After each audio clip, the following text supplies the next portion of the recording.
suporta ninyo kay Admin Arnez sa concert na to? Anong suporta ang ibibigay? Hawaii ko siya pag di siya no. Ayun. All out ang support namin sa kanya. Ganun kasi siya namin ganun.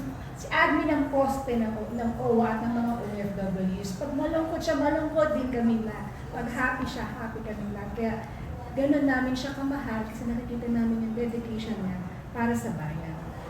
Oh, thank you, Attorney Hannah. The next question will come from Random Republica's Kate Alahar. Ayun po. Actually, yung question ko rin is kung ano yung namimiss nyo at hindi namimiss sa showbiz. Kayo po, Sir Arnel and Bisides. Namimiss at hindi namimiss. Ang mahirap pa naman. Yung parang kapag naisip nyo since pareho po kayo hindi na full time, yung parang, okay, yun yung hindi ko namimiss ngayon sa showbiz. Kayo po pati yung namimiss nyo kasi Namimiss ko yung sa akin kasi artista, no? Hindi naman talaga singer. Ang namimiss ko talaga yung yung mga crew, yung mga nasa likod kasi ang dali. Sabi nga ni, barkada din namin yun eh. Parang pag una kang papasok sa set, hanapin mo sino yung dito, sino yung sa camera, sino yung clapper, sino yung yan, namimiss ko sila talaga.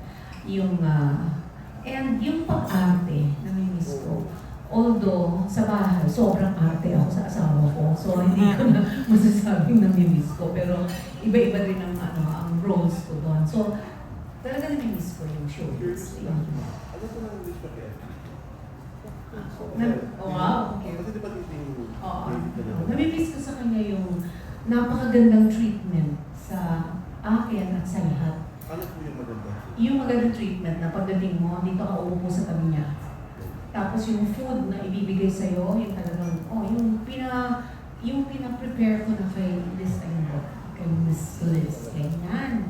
Tapos, pahahatid ka sa kanyang Mercedes-Benz. Pag halimbawa, syempre wala naman ako coaching mo, di ba?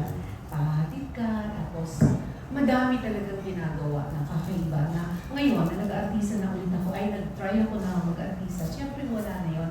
Yun yung kailangan tanggap mo yun na hindi ka na kasi yung lead star, so ganyan. Kayang-kaya ko yan kasi as I've said, madali lang akong pasayahin. So, hindi ko napapansin na hindi na ako pinansin, may iba ng artista na sikat, hindi ko rin napapansin. Kasi yung time na nag-artista ako at madami akong movies na ginawa, naramdaman ko na yun. So, tama na. Meron akong sinasabi na yun na yung nasa-saturate na yung aking yung contentment. Kaya hindi ko napapansin na kahit yung iba, dyan ka lang sa isang tabi, hindi ko yun nakikita. Hindi ako pwedeng tanungin doon at magreklamo na, anong masasabi mo na yung iba daw hindi na tinitreat well? Hindi ko yun kasi nakikita. Okay lang kasi ako. Kasi mag-dog ko. Ay, oo nga, ako pala yung yes. Siya yung mentor. Isa siya sa mga Dolphins eh. Mentor ko pala siya. Oo, kasama ko si na Carmen Martin. Isa rin yun sa parang yung hari, king of comedy. Ganun din. Pero mas quiet siya, mas hindi ka masyadong, parati siya nagtuturo sa amin ng good manners and right conduct. Oo. Kasi kami ni na Harvey, syempre hindi namin alam pa kung anong first movie, di ba? So, yan ang nagtuturo sa amin na meron akong trivia, nakakayaman, pero pwede na sabihin ko. Yung pag yung umaate ay kumakain kami sa labas, kasama ko si Tito Dolphy, inaabangan namin yung tip.